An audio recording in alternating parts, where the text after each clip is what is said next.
but if somebody ends up with one of your, if there's a transfer to somebody on the registry and we find out that that person got that animal from somebody that didn't check the registry, then there's can be some repercussions. There's fines and stuff in that. So it's really, but what we want to do is be proactive. This is the first of these sessions that we're doing. We're going to try to do them all over Dutchess County to make sure people understand that they need to check this. And I would say a vast majority of people will do it, and we just have to make sure that we keep these animals, these beautiful animals, out of somebody's hands that's going to abuse them. Yes. One more question. Where can we find these laws in? Okay, so if you go on our website, there are links to the laws, and then Marcus has assured me the county executive is going to sign them, but he has to have a public hearing, so it's just a formality. We can't imagine anybody coming out and saying that they shouldn't be doing this. So, and then they'll be signing the law. They go to Albany. Actually, the animal abuse gets, as soon as Marcus signs, it's done. So that goes into effect. And then the tethering law, it's 90 days after he signs. It has to go to Albany and then it gets sent back to us. So we'll do that. Yes, sir. And the registry is found where? Where can we look that up? Okay, so right now, as soon as the registry comes on, there'll be a link at the Dutchess County Sheriff's link, and it'll be prominent. Butch said he will make this prominent on his website. Animal abuse research. Yes, ma'am. How often will it get updated? Like, Every time somebody's added, and every link is the same way. So we'll obviously the sheriff will be handling the Dutchess County link, so they will do the same thing that that they do with sexual. Once it comes across that they have been adjudicated, the paperwork goes right from the courts to the sheriff's office. Somebody will input it. I don't want to say within hours, but probably within 24 hours, somebody will have that name up on the list, and then that's what all the other counties are also doing. Yes. Yes. If the individual, the abuser, moves from Dutchess County to, say, Orange County, how does it transfer over to the other? That name will always be on the Dutchess County list. We're hoping that people will check in Orange County our list. What we're hoping to do, and I failed to mention this earlier, we're going to now be lobbying our Albany delegation to do this statewide. We want to see a statewide registry, Yeah. and then we want it warehoused in one spot where you can. So no matter where you are in New York State, you can type somebody's name in, and it'll pop up. That's our ultimate goal. But we felt we needed to take these steps. So now there's going to be 18 counties plus New York City doing this. We're building momentum to making sure that happens. So if somebody moves to Orange County and wants to purchase an animal in Orange County has to check the other counties to see if that individual ever resided Yep. there. What other information on that individual is on the register? Is there date of birth on there, or is there anything Yep. referenced? Yep, date of birth, their current residence. I mean, again, there's no requirement at that point to notify a change of residence. Not like the sexual abuse. Right.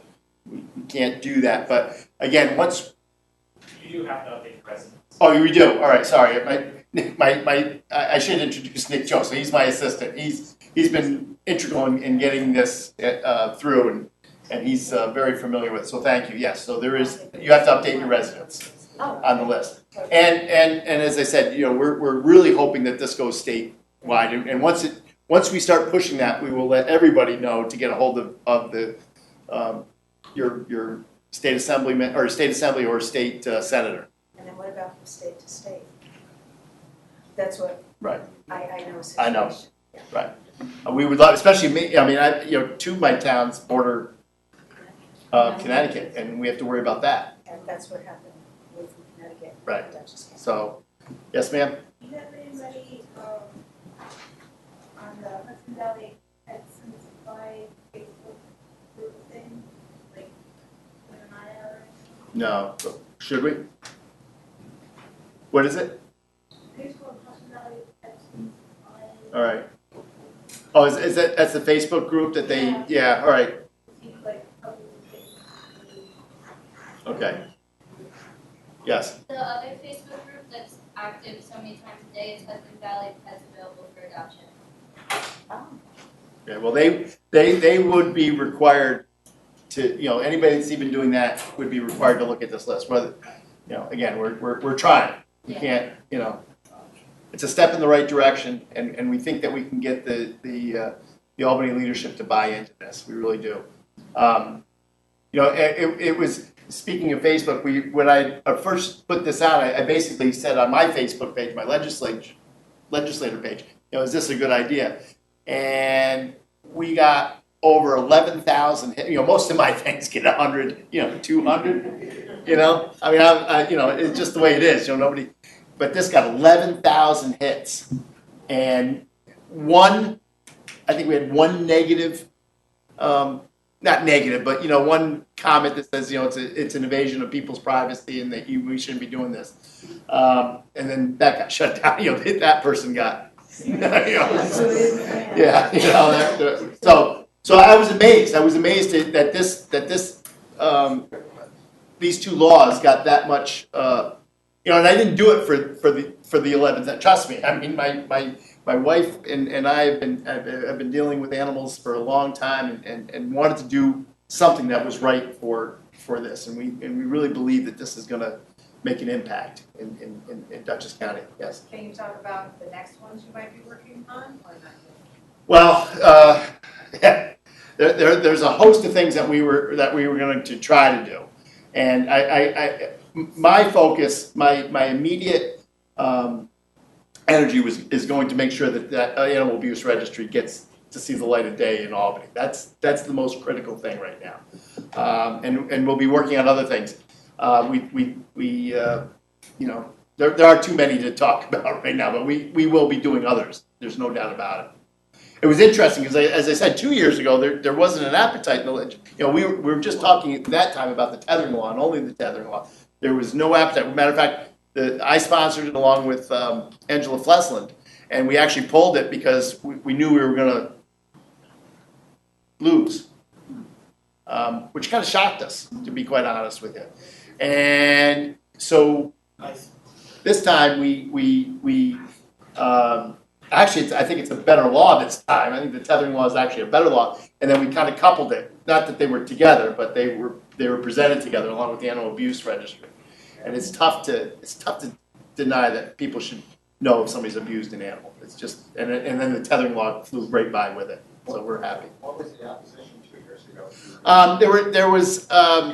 I'm not going to throw any individual legislator, but one of the arguments was it's going to turn neighbor against neighbor. That was one of that I'm leaving for work. I put my dog out. I know that my wife's coming back at noon, but maybe she doesn't that day, and my neighbor's going to call it because he's got a grudge against me, and it's going to make a big stink over it. I said, first of all, I think the animal control officers and stuff can see if there's a history or a track record of that, and look through that. I mean, it's something that I don't think anybody that makes a nuisance animal claim isn't going to be called out on it, But if it's true and it worked, then you should be. Don. Chairman Pulver, as I recall, there was also quite a bit of consternation about demanding or forcing people to either build. Oh yeah, that was the second. A dog house. Yeah, the dog house. Legislators, a couple legislators were apoplectic that we would require somebody to have a dog house. So I mean, I listen. Some of these things you don't. I don't understand. I'm hoping in that case that it wasn't just politics. I'm a farmer by heart, so I look at the growing season. I know I got to plant something at a certain time. It's going to grow. I got to harvest it. It's pretty black and white. I try to treat my life in the legislature the same way. We don't try to play too many games at this level in the legislature. So that's my only politics talk in this. But so anybody else have a question? If not, I've used up about a half an hour of precious time, and I'll be around. Thank you.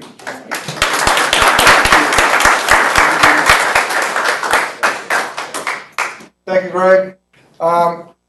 There's a handout on everybody's seat. It has Greg's email on it for the legislature.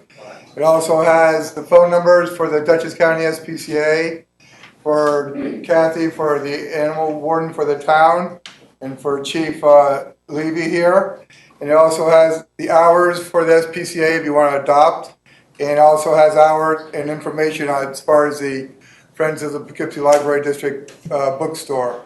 The books over there are very cheap. You know, you can't even compare it to Barnes & Noble. They're very, very, very cheap. Let me put it that way. There's all kinds of animals books over there. So there's new books and used. Continuing on, Kathy Edwards, Town of Poughkeepsie Animal Control Officer. Thank you. You're welcome. Good luck. Good evening. What a great turnout tonight. So I'm very happy everybody came in. If I'm not speaking loud enough, please just say so in the back.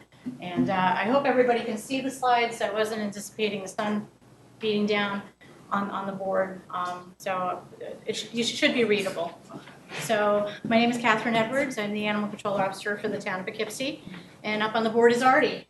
He was the bear that was on the arterials back in June that we chased through the town through Holy Trinity and got him up into a tree and held him up there for a good couple hours until we got DEC to come down and take care of him.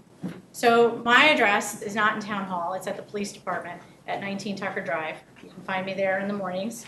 As you can tell, I enjoy all aspects of the town. It's one of the most beautiful towns in Dutchess County. I was taken by the mural over at Vassar Farms, and I asked him if I could use the mural as a backdrop for my vehicle. So if you see my vehicle in the town driving around, not necessarily a cause to be alarmed. I like driving around the town, meeting people. People come out, ask me questions all the time. How many people here are town residents? Good, good. Oh, you too. So a little bit about me. I've been an animal control officer for 8 years here.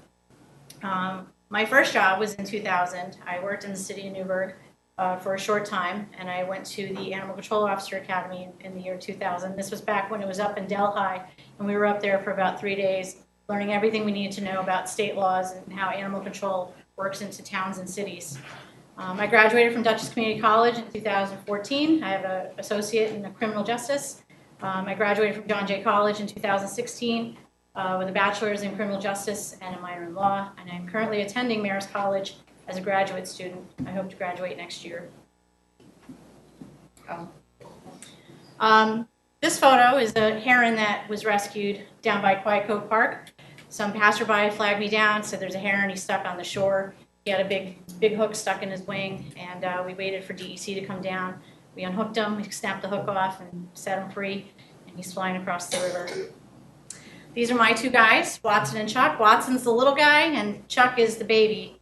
He's a bit bigger now. He's 9 months old. This is what I come home to every day. So moving on, get back into a little bit of history of animal control. A little bit after the Revolution was 1785. City of New York passed the first dog tax. It was 8 shillings per dog. The tax was collected to help feed the poor because it was kind of a luxury to have a dog at the time. The call for the control of stray animals was documented as early as the 1800s in New York City. The fear of rabies was apparent. There was no vaccine or cure for rabies. There's still no cure for rabies.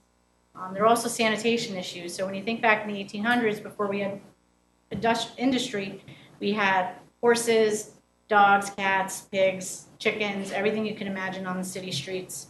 So we had sanitation issues. The early tactics in New York City for dog control, the city put out a 50-cent bounty on dogs. 50 cents was a lot of money back then.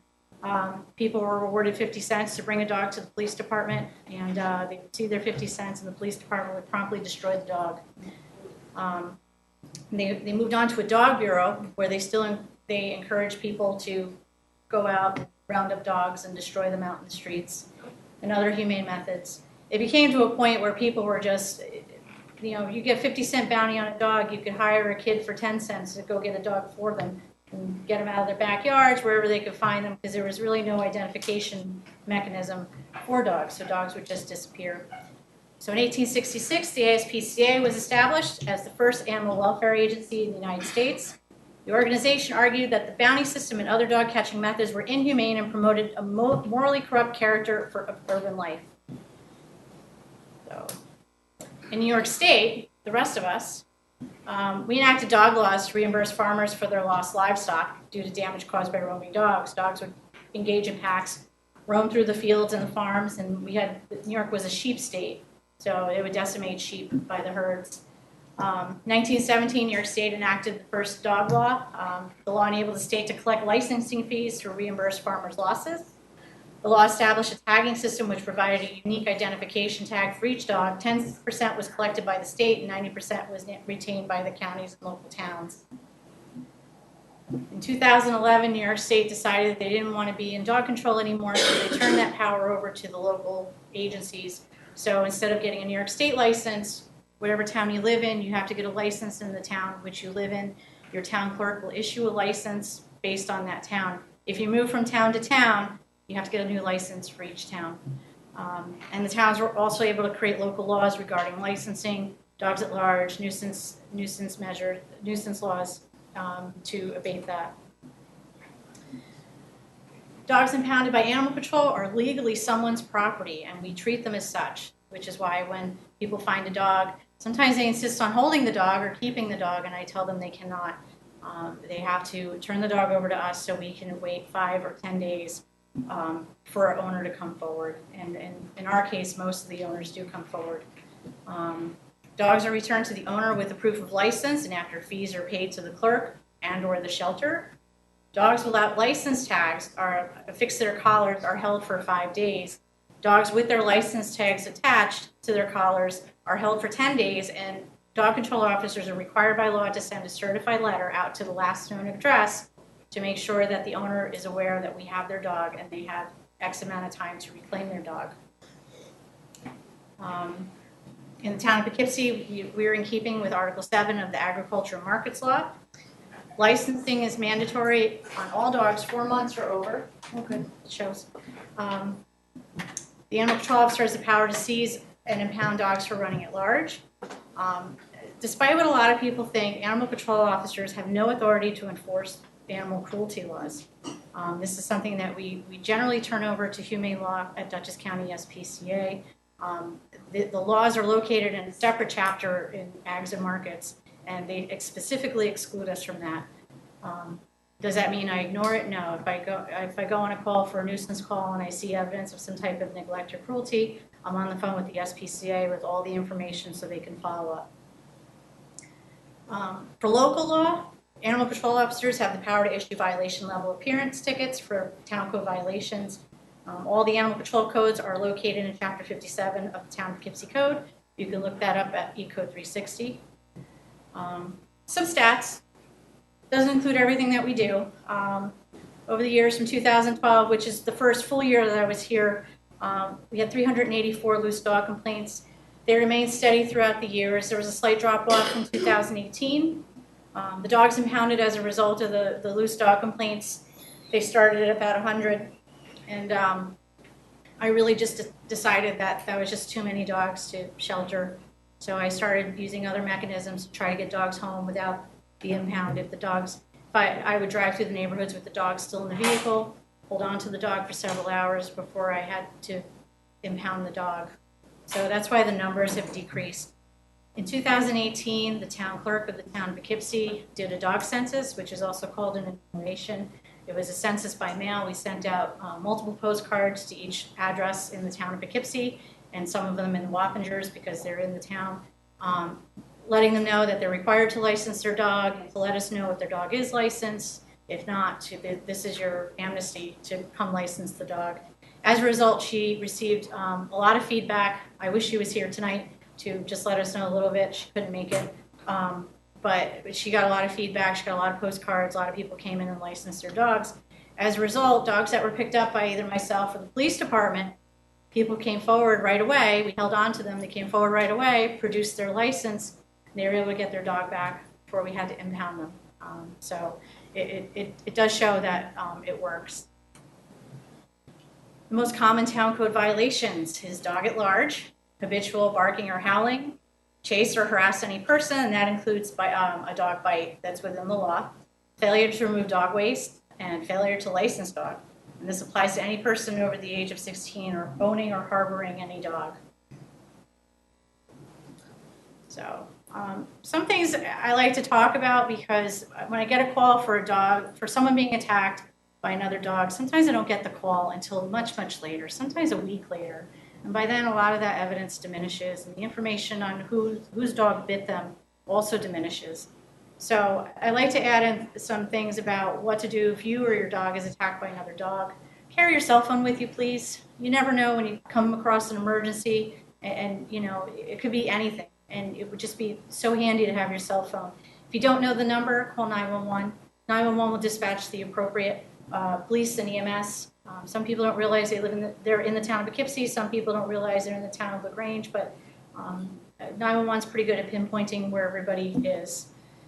Remain at the scene and stay calm as much as possible. Try to take a photo of the offending dog if also possible. We like to be able to identify the dog later. If you can, photograph any injuries, because the moment you're bit, you start healing. Sometimes after a day, the bite doesn't look so bad. It is important that police immediately document the incident and identify the dog and its owner. I work from 7 to 3 Monday through Friday. A lot of these incidents happen after I'm gone for the day, so I won't get it until the next day. The police show up, they'll document who owned the dog, they'll get all their information, where to contact them, and we do need to file this with the Dutchess County Department of Health. They have to be notified of all animal bites. They have to be quarantined to observe them for any signs of sickness, for rabies. It's just a standard thing that they do, and that's protocol for them. The goal of animal control is safety. The laws were enacted to maintain safety and harmony in the community. We're an agency of record. We try to address these issues objectively. Sometimes by the time people call me, the dog's been barking for a year, and they have this whole story to tell me, and I have to tell them, okay, when was the last time you called me? Well, I haven't called at all. I says, okay, we're going to start from the beginning, and we're going to address this as this is the first time that's happening, because perhaps your neighbor doesn't know his dog is barking and annoying people. So we have to tell them. You have to advise them of the ordinance. And then we go in a progressive step to make sure that people are aware of the laws and they're following the rules. And by the way, is your dog licensed? Here's a Love Me, License Me application. I'll give it right to you. You fill it out, you send it in, and it's $8 or $18, depending on if your dog is attacked. So I do go out there, I knock on doors. If they're not home, I leave notices on the door to let them know I was here. So what to do when you find a dog? It's important that you call us. You can call either myself directly, or you can call the town police. We work in the same building. Again, I'm not there all the time. Police department operates 24 hours, 7 days a week. We have accommodations for dogs at the police department to be able to hold them until either I can look for an owner, or because sometimes it happens in the middle of the night, or or I can hold them during the day until the end of business day. If possible, do not put a strange dog in your car, and do not bring a strange dog into your home. I've had incidences where people have brought found dogs home. They put them in the backyard, not realizing their cat was out there, and the dog attacked and killed the cat. Had one unfortunate teenager that took a neighbor's dog home, not knowing whose dog it was. Dog went after the cat in the house, and as the tussle, she grabbed onto the collar and broke her finger. So just call us. We'll come collect the dog, and if there's no other animals in the yard is okay. A dog found in your neighborhood likely lives in your neighborhood. I've had instances where people have lost their dogs on Hornbeck Road, and I get information that the people that found the dog took the dog home to Brooklyn. And I called them and I said, "You didn't think you'd have to drive all the way back up there to bring the dog back?" So, yeah, it was a task, but they took the dog home to Brooklyn. They found it in Poughkeepsie. And strange dogs should not be fed. They could get sick.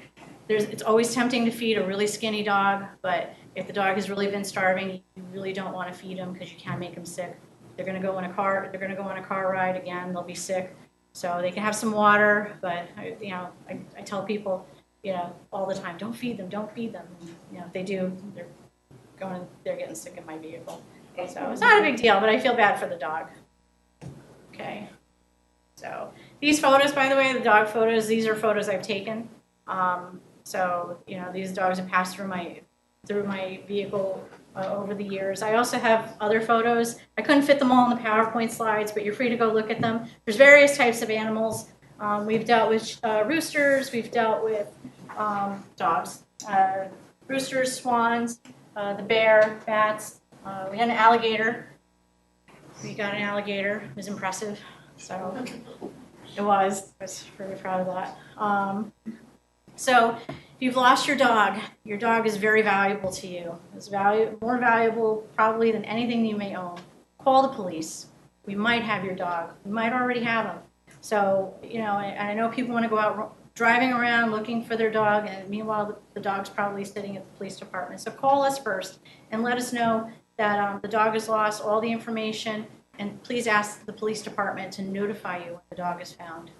It works most of the time, but when the shift changes, we do the best we can. But at least it's in our system. I know someone's called. I get a printout sheet every morning to see if any, you know, the dog in my kennel, and match it up to anybody who may have lost their dog. So please call us. Call me. You can leave a number, leave a home and a cell phone number, because if you're out looking for your dog, I can't call you at home. Check and post on social media. Lost Pets of the Hudson Valley has, I think, 60,000 people that post and look at the posts, and they're a good resource for finding lost dogs, cats, horses, goats, everything. I do peruse the site to make sure that any dog that I have in my kennel, and I found a lot of dogs through there, a lot of dog owners through that site.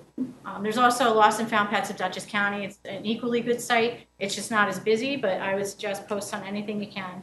Obviously call local veterinarians and animal shelters and prepare flyers. If after about 6 hours, 4 to 6 hours, you don't hear anything, start getting flyers together. You drop them off at police departments and any local or any public area. Because I've had people who've lost their dogs and they never check social media, or the people that found the dog never check social media.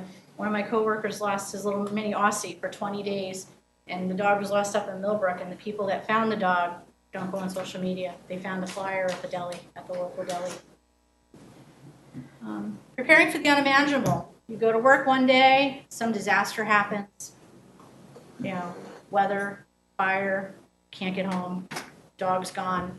So we're going to talk about dogs that escape. They escape for many reasons. We have people who have invisible fences, stockade fences. They tether them. They have a dog sitter. And without proper supervision, they will fail. There's no substitute for proper supervision. I recommend anybody who has their dog out, they should certainly be home when the dog is outside, because anything can happen to them. And it's just foolish. Dog sitters are tricky because dog sitters often lose dogs, and more often than not, they don't call us. And I've had dogs for several days not knowing who the dog belongs to because nobody's called, and the owner comes home to find out the dog's not home, and the dog sitters lost it. Well, did you call anybody? No. So luckily, I had a husky that I had for a few extra days, and the owner came forward and explained he was away. So sometimes we try to give it a couple extra days. But all these things, there's always a chance for failure. They dig under the fence, the invisible fence collar, the battery runs out, the power goes out, tethering, they can chew through it, they can pull their collars. So you really need somebody to supervise them. For the successful return of your dog, we do not want your dog. We love dogs, but we do not want them. You should license your dog because it is the law. It's required. Anybody owning a dog over the age of 4 months has to license their dog. It is suggested that you microchip your dog because licenses do fall off, tags do fall off. I am in possession of 2 microchip scanners. One is in my office, the other is in my vehicle. I can scan for a microchip right at the scene and go on to the website and look up, the phone number that's associated with the database. And usually if the microchip is registered, which is another important thing, you have to register the chip. I usually have information within a few minutes, and I'm knocking on your door with your dog in my back seat. Keep licenses and IT tags on your dog with current information. Sometimes people find dogs and immediately want to return it to the owner, and that's fine. It's just if you don't have the phone number or a number to be reached, it leaves somebody stuck with the dog. So if your dog is impounded by us, your dog is being safely cared for. Many things can happen when the dog is loose, but we are required by law to make sure that the dog is safe. And if the dog is injured, we stabilize and maintain, stabilize and pain-free. And we try to contact an owner as soon as possible. There is a reclaim process. Please be patient with that.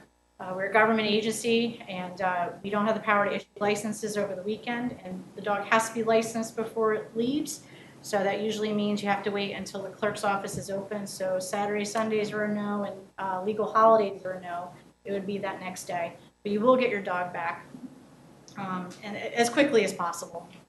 That's our goal. We want dogs to go home. Dogs don't belong in shelters. My job also deals with wild animals and rabies. I do have a lot of pamphlets here, courtesy of the Dutchess County Department of Health, regarding rabies. Anything you ever wanted to know about rabies is here. We will respond to calls for sick or injured wildlife, determine whether or not that animal is a danger to the public, or it needs to be euthanized out in the field to be put out of its misery. And sick or injured wildlife must still be in the immediate area to be evaluated. So unfortunately, it doesn't help us when you see a raccoon running across the road and, oh, it happened a half hour ago. Well, where is it now? I don't know. So if we can't find it, we can't do anything with it.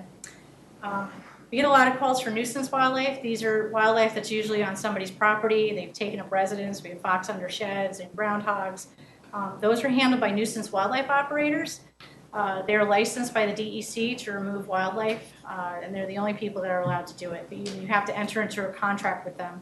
But they generally handle woodchucks, raccoons, skunks, and they need a special permit for coyote and fox, but it's usually only when they're menacing. Some of them do handle bats. So I'm almost done here. And I have a little video of what happened to the bear. It started out sideways. We had to move it sideways, but you'll understand why when I hit play. There he is up in the tree. He'd just been tranquilized, but he got stuck up there. So one of the wildlife team shimmied up the tree and grabbed him, pulled him out.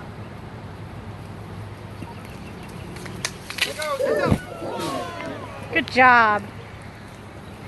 A little stuck out there.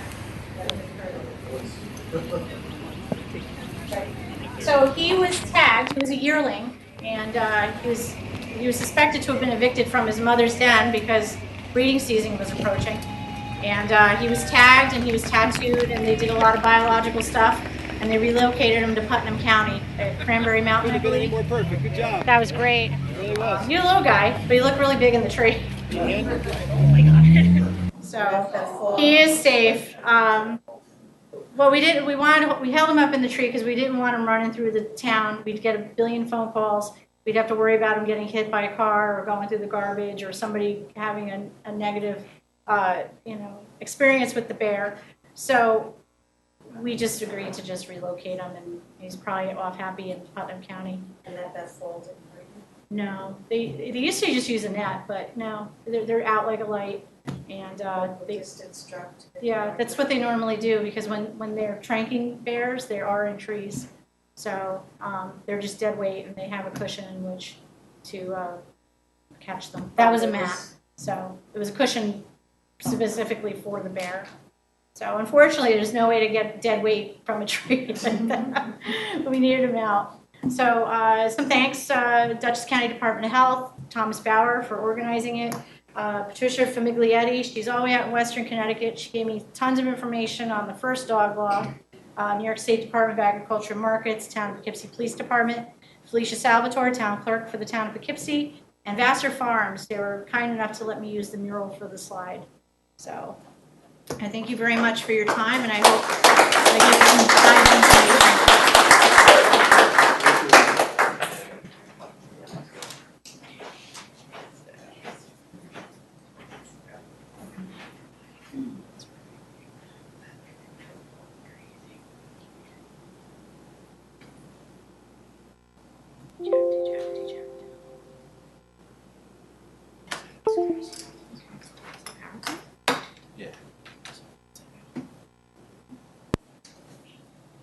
should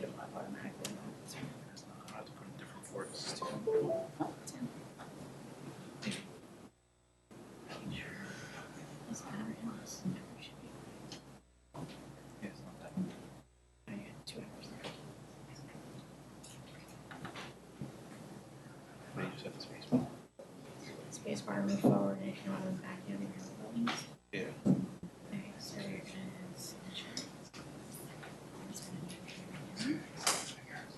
And you're gonna just, yeah, and if you need to go back, you just have to go left and right, go back, the left one goes back. How's everyone doing?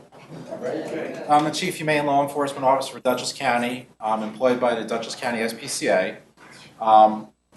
So what she was explaining is that the Humane Law Enforcement Unit in the SPCA, we are empowered by the state to enforce laws pertaining to animal cruelty and neglect, which are usually, they include New York State violations, like a traffic ticket basically, which is a violation and higher, to the misdemeanors and felonies. What that is basically, I'm a New York State peace officer. I have to go through certifications required by the New York Department of Criminal Justice Services of New York State, which is the entire division that includes for police officers, peace officers, corrections officers, and so on. So my training is, I go through certain kinds of training that is required by the state for me to enforce such laws. As Catherine was explaining, that when they go on such of a call, such as a complaint about an animal that they feel that is more than what the animal control can handle, such as, that's out of their scope, then they would contact our division, and that's when we lodge an investigation based on, depending what the situation may be, such as neglect, cruelty, to illnesses, for any kind of veterinary requirement. We also do licensing as well, depending if it's not within, if it's in a jurisdiction that we cover, because we also do animal control for 5 towns. So if I'm in that area as well, we also look into licensing. So our mission statement: we rescue, shelter, and secure permanent homes for adoptable companion animals, advocate for the highest standards of animal care, and enforce the animal cruelty laws throughout Dutchess County.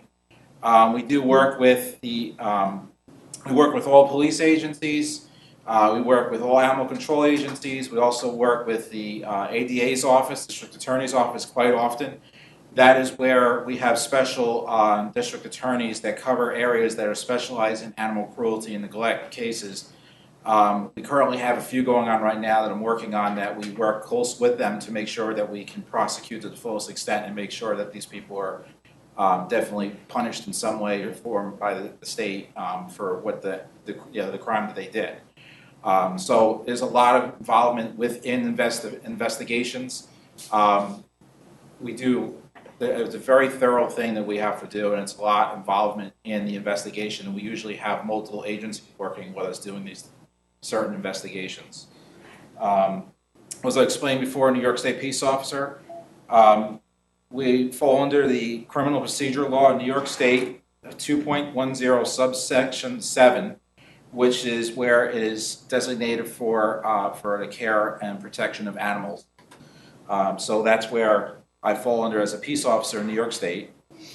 We work with the agricultural markets law, which is specifically, we don't work in the penal law.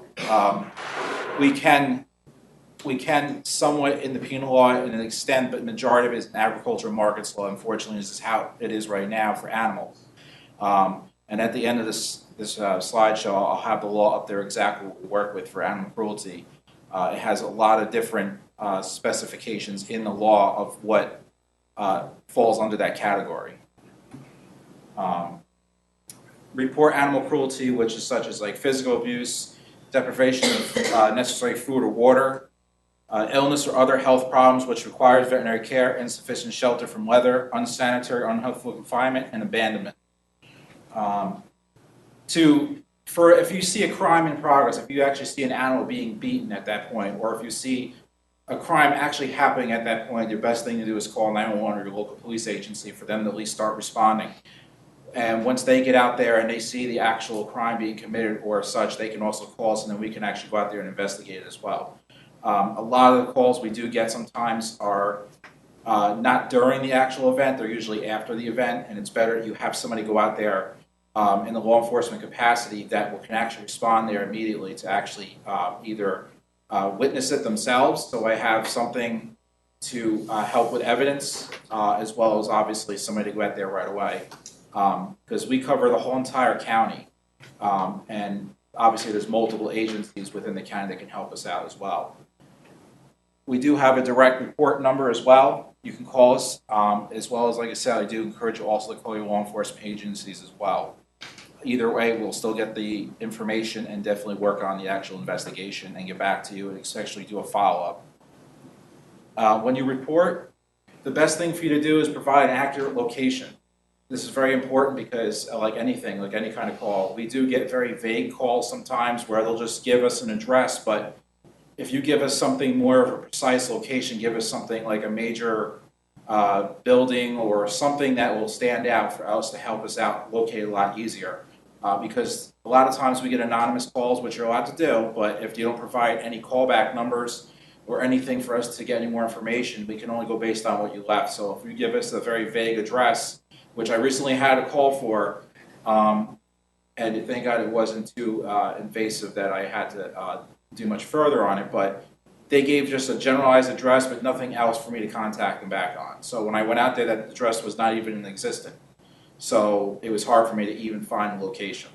If you know the offender's name, that helps as well. That'll help me a lot. If you know their phone number, detailed description, obviously, of what the actual concern or issue is, the type of animal. We deal with all sorts of animals. We mainly deal a lot with, obviously, dogs. We do a lot with cat hoarding as well as cats as well. It's hard. There's more laws for dogs that fall under the agriculture markets law than there is for cats. There's not too many. There's not really much laws for cats, except for the fact of animal cruelty or neglect they fall under. And then we also deal with a lot with horses. That's another one we deal a lot with. We have a lot of farmland around in Dutchess County. We deal with a lot of that kind of stuff, sheep. So there's a lot of different kind of animals that we deal with. The behavior of the animal, if you know if they tell us if the animal is aggressive or not, which will help us out know how we approach it, and we know the behavior of the animal. Obviously, the description of the animal, color, size of the animal, if you know it's female, male, anything that will help us identify the animal. After reporting, please try not to post anything related to the case on social media. I can stress this enough. This happens quite often. Somebody will make a complaint about an actual big investigation that we're going to be working on, such as the one that recently happened. I'm sure you saw that happened, the dog that was tied to the street sign on 84. By posting social media information that could affect the case in some way, shape, or form, we've had other cases where people had videos that were evidence and then just put it all over online, which will actually hurt the case because it destroys the evidence that we have. So it's very, very important to make sure you don't publicize any of that information that you have. Try not to talk to the public about details too much. Let us do our investigation, because the more information that we have internally and where we can work with without it being out in the public will help us a lot. Illness and other health problems which require veterinary care are such as basically medical conditions. We get a lot of calls for animals that have like growth on their skin, or they look they look skinny, they look malnourished, they're definitely neglected or hygiene. Animals can be thin for other reasons too, so kind of be mindful of that as well, because older animals will be skinny, but you can tell definitely if an animal is definitely being malnourished. But we do get a lot of calls also as well for calls for skinny animals, but they're really just older animals majority of the time. But what we do is we do issue notices to comply. And how that works is we get a call for, say, if you call and say, oh, this animal looks very concerned, looks malnourished, doesn't look like it's getting enough food, water, we'll go out there and either, if we can't make contact with the owner at the time, we leave a notice to comply for them to call us within 24 hours.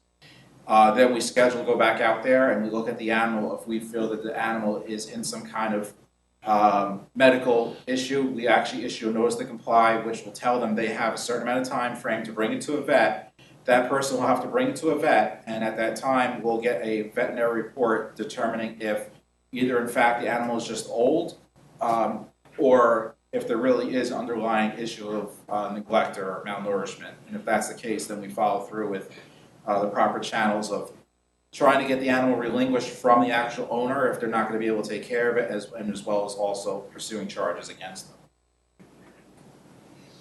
Here's an example of some health problems. A lot of with horses, their hooves and feet, you can see that their growth, they're not getting, farrier doesn't come out often. We have problems with that, which causes a lot of problems with their feet. We get sheep that get overgrown, which can cause them from not to be able to walk. We also have, recently we had with a pig that was actually overfed, where it couldn't even barely walk. So we get stuff like that. Malnourishment. There is a law in New York State for dogs to have a shelter. And what that is if the dog's going to be outside for an extended period of time, the dog must have shelter, and there is requirements on what the shelter must have. It has to have a waterproof roof, structurally sound, provide shade or by artificial or natural means. It has to have insulation inside the actual dog house, be able to effective removal of waste, and room to stand and turn around and lie down, as well as during the wintertime. It does need a flap in the front to keep the dog's heat, so it can keep its own heat inside. Yes? Would you consider a barrel? Those big oil barrels, metal oil barrels? No, because the fact of if it's not, has to be properly insulated. So a lot of people go out and buy certain dog houses that are like the igloos and like the plastic houses. Those are not sufficient. A sufficient dog house, like I said, has to have these specific things on, such as a insulation, dog flap. It has to be off the ground, at least a pallet length off the ground, so nothing can actually flow back into the actual dog house. And this is only if a dog's going to be outside for extended amounts of time. And this happens quite often. We do get calls for that, where we have a dog that's being tied up outside and just outside all day long, which is not acceptable whatsoever. And that time we do notices to comply, which tells them they need to get a dog house, and they have to do it in a certain amount of time or keep their dog inside. And obviously, if they're going to bring the dog outside, doesn't mean they can't let the dog be on a run for 15, 20 minutes to let the dog do its business or get some air and just run around a little bit. But if they're going to leave it out for a decent amount of time, there needs to be an actual shelter that's sufficient. We also deal with unsanitary or unhealthful confinement, such as the barrel. There's tons of different houses we go into of hoarding or unsanitary conditions. You can tell by the smell. They don't clean their feces, the piss. It's disgusting. But this is something that we deal with also, and we definitely work on, and that is part of the agricultural market law.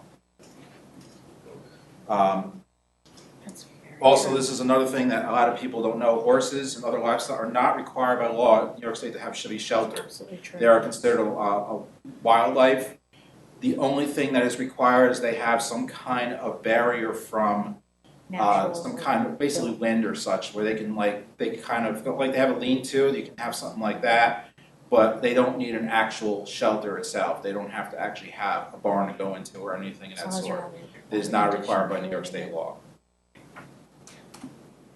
Abandonment we deal with a lot too. People that don't want to take care of their animals anymore or are forced to remove from either their homes or apartments. They just decide to leave their animals and such. And that is another thing that we deal with as well, where we will take the animal back into our shelter, and then we also pursue charges on the person for abandoning their animal. These are our notice to complies. Basically, we use them for all sorts. We use them for animal control, and we also use them for humane law. This is basically what we leave on your door. This is the first step of how we proceed with an actual complaint. We have to do certain paperwork and a paper trail before we can proceed to do anything. So what this does is it notifies the actual offender such that this is what was notified. We need you to call, and we usually get a call back. And then we follow up with them, and we usually resolve the incident at that point. If we do not, then we go further. We use that all the time here. This is the last one. This is the Agricultural Market Law 353. This is the main one we use, which is a misdemeanor, which is where we use for animal cruelty and neglect. This is the main violation that we, law that we use for if somebody beats their animal, if the animal dies from some malnourishment, torturing, everything. It's a very vague law that is not specific, like with a penal law where you have specific things such like if it says harassment, second, third, and it gives you specific reasonings. This is very vague, it's generalized just into one. So that's why we have the ADAs that work with us specifically on this. And this is this is the level I can charge on this, which is a misdemeanor and such and higher. This is my contact information. That phone number is our direct line into our humane law where you can make a complaint for any kind of violation or any animal abuse or neglect that you see, as well as, like I say, call the police departments as well. We only answer at our building Monday through Friday from 10 to 6.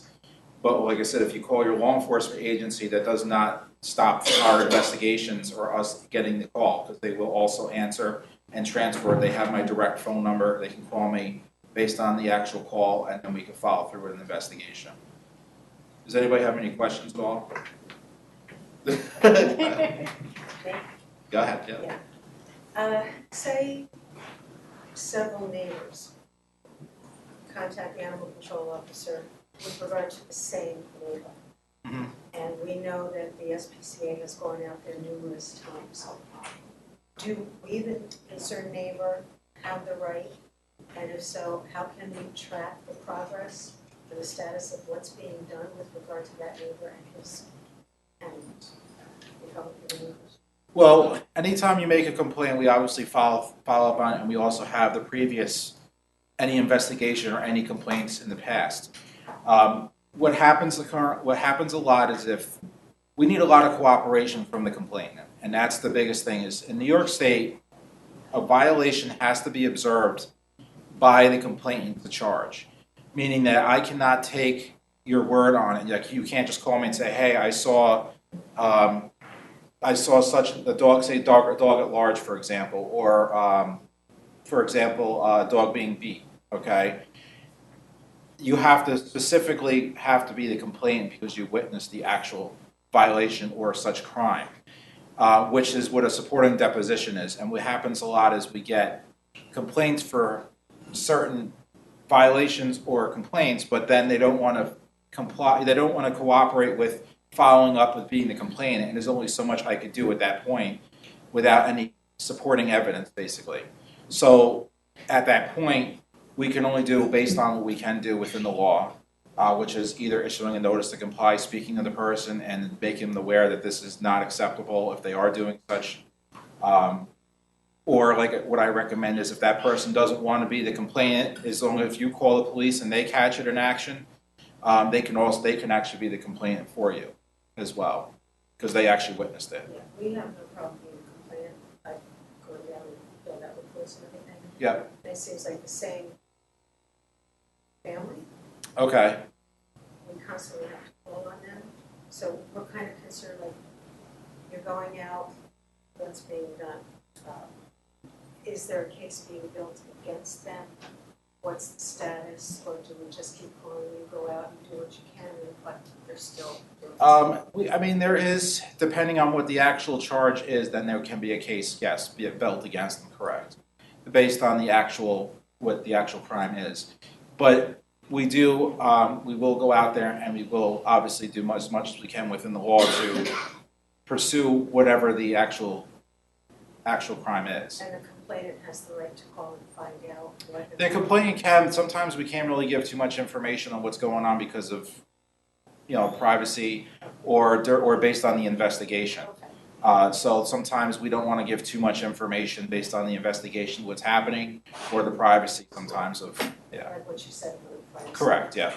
But we are actually working on whatever the actual complaint is. We go on all calls. We have a documentation of every call that we go on, what the disposition was. We have in there when we go out there, we have a paper trail, like I said, notice that complies, reports and such to make sure that there is a track record. And we will know if they are reported that it's the last, if you called 5 times, it's happened 5 times, and we've fined the person and gave them an appearance ticket, they go to court, the judge issues them a fine or such, doesn't mean that they can't, it's gonna stop them, but if that's up to the, you know what I mean, but we will go through with it, and we can use that based on later on down the road, depending what the crime is, as a build-up, and say, if he goes to court against it, say, Your Honor, this has happened 10 times already, what else could be done, at that point, yep. Right, thank you. You're welcome. Last year, somewhere in 2018, I received something like an order, not from the SPCA, but from my landlord or Town and Country Property Management for the town or whatever, that I have to bring my dog, have to have license my dog when, what was it, I never owned it, I didn't own it, I don't own any. Okay. Is this in the town? The town of Poughkeepsie, Okay. yeah. And what, Town and Country, is that a, I live at Envoy Plaza. okay. So likely what happened is the town clerk hired a company to send postcards out Oh, to everybody who lived in the town of Poughkeepsie, regardless of whether or not they owned the dog. And a lot of those addresses included places where there's trailer parks, communal places, apartment complexes, condominiums, because we wanted to get the mailers out to everybody. And unfortunately, it may seem like it affected people that didn't own dogs, but that was the only way we could really cover the area and canvass it.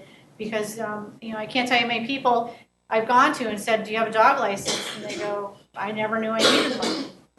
So that's how we educate people. We tell them that licensing is required, and if you have a dog, please license it. If you don't have a dog, don't worry about it.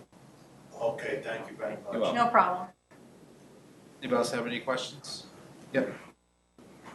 I'm an ambassador for Walkway with Hudson, and we love our dogs. We love a lot of dog walkers. My only concern is that when people walk their dogs and the temperature gets 95 degrees, the concrete there gets up to like 115. Okay. And we see people out there walking dogs. And it doesn't seem to be a way, most of the owners are just ignorant. They're totally oblivious that this can burn the dogs' pads, or how Yes. dogs aspire and all this stuff. Is there some way we can enforce rules or just inform the people? Because I see there's real hazards with dogs. We can. I can work on with our animal care director, Audrey. I can work on with her and see if something we could put in place, like a educational, some kind of something to do at the shelter. We can have some kind of educational thing we can advertise. People can come down and get education on certain things like that. We can do that. If someone licenses a dog, tell them this how dogs operate, dogs work. It's tough to do. What about signs, just signs? Well, they can also regulate when dogs can be walked on the walkway. As a committee, they can regulate when people can walk dogs on the walkway. Just as if like carriage horses, if you anticipate that the weather being a certain temperature, it goes off the walkway Yeah. to people walking dogs, and that would be, because it's a park, that would have to be the park committee that would enact something Yeah. like that, so.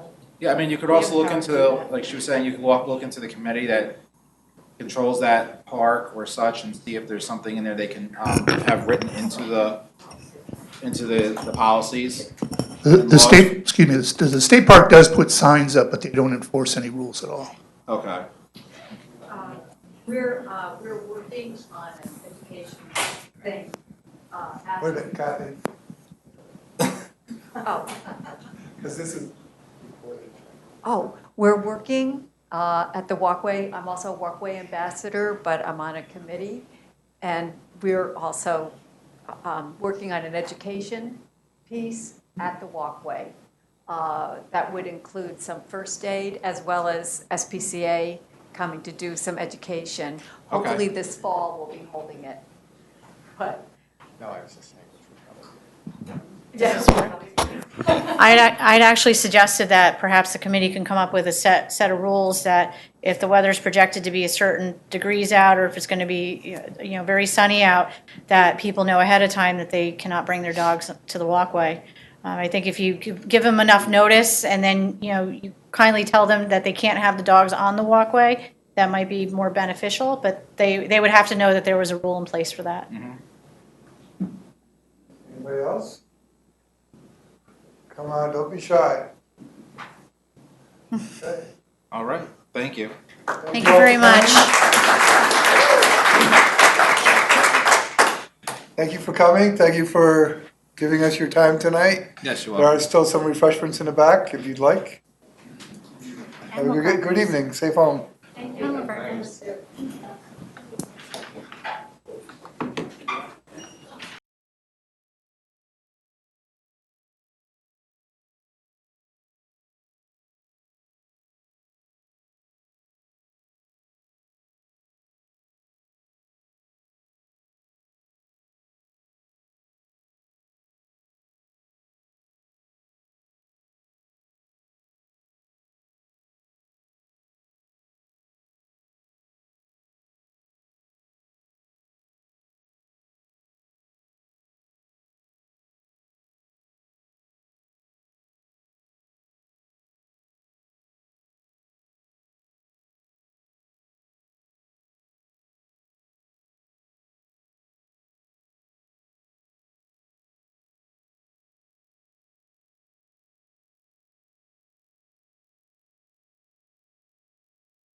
job.